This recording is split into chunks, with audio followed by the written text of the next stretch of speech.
mbokki jullit yi ñuy déglu yëpp fu waay mën a nekk ci turu sëriñ Jiili mu sëñ Modou Bousso Dieng ak mboolem njabootu sëñ Modou Bousso Dieng yëpp di indi ay kàddu leeral yoo xam ne nag dañ koo dégg mu bàyyi ko ci mbokk mu ñuy wax Cheikh Bara Ndiaye di kàddu yu ñu bett di kàddu yu suufe yoo xam ne séentuwuñ ko woon ci koo xam ne day faral di wax ne Touba la juddoo fa la yaroo fa la màggee mu jëm ci kilifa yoo xam ne nag seen tur ràññeeku na lool ci yoonu murit rawatina nag sëriñ Abdou Lahad mi nga xam ne doomi sëriñ Touba la ku ne xamoon ab taxawaayam ku ne xamoon ak ñàkki caaxaanam ma jàpp ne am na wax joo xam ne boo ko déggee sax te bu ko ci yoonu murit war nga xam ne lii du waxi sëriñ Abdou Lahad ñun njabootu sëriñ Modou Bousso Dieng yëpp nag ñu ngi naqarlu bu baax nag li mu wax jëme ko ci sëriñ Abdou Lahad jëme ko ci sëriñ Modou Bousso Dieng tamit ndax day am wax joo xam ne du wax ju wér damaa yaakaar ne bu doon sax li muy nettali lu wér la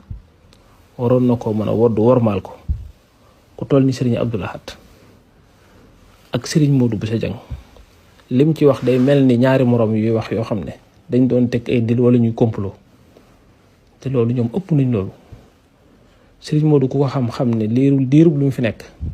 ak doomi sëriñ Touba yi ku leen wormaaloon la ku leen joxoon cër la daawut jóg ñoom ci dara ñoom it ñu delloo ko ba bëri na liggéey yu ñu daan def lu yoo xam ne dañ ko daan def jëwriñ kon wax ji du wax ju wér du wax ju xam ne tegu na fenn wax la joo xam ne tuuma la rek sëñ Modou bi mu wax ne sëñ Abdoulaye dana ko woon dem leen teeru Abdoulaye Wade ñun ñu toog ci suuf seere ko ci pet ñu wax ju ñaaw wax ju ñàkki teggin diirub la fi sëriñ Abdou Lahad di nekk sëñ Modou musul woote ab teeru ngir ñu teeru Abdoulaye Wade musu ko def kon damaa xamul wax jooju wax ju tuuma la waxi tuuma la wala waxi sos la xaw ma fu mu ko jëlee waaye war na ko faa delloowaat te sëñ Modou bi muy wax it ne sëñ Abdou Lahad daf ne ko yéen ay ndaw ngeen dama bëgg mu xam ne bi sëriñ Fallou du fi jóge rek bi mu fi sëñ Fallou jóge bi ko sëñ Modou wut boobu fekk na mu am 48 ans bi Abdou Diouf di doon président fekk na sëñ Modou làq na lu ëpp 60 ans foofu yaakaar naa ak ndaw amu fa kon nag nit booy wax da ngay wax lu la wóor wax lu la leer rawatina nag nga koy def jëmale ko ci ay kilifa yoo xam ne la leen waroon lépp def nañ ko ba dem bàyyi fi ak njaboot kon am na wax joo xam ne boo leen koy waxal ci seen ginnaaw war naa doon lu wér gëstu ko ba xam foo koy teg ñun njabootu sëriñ Modou yëpp nag ñu ngi koy naqarlu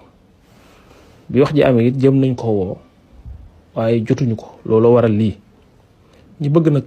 bu déggoo wax ji mu dellu fa mu ko waxee woon dellu ginnaaw jéggulu ko xam ne tooñ na te sos na te it tuumaal na kilifa tamit ndax lii mën naa ne ay tuuma la ndax wax dara amu ci mooy ñu ko it ba liggéey buy waxe ay waxam lu ko neex mën naa wax waaye nag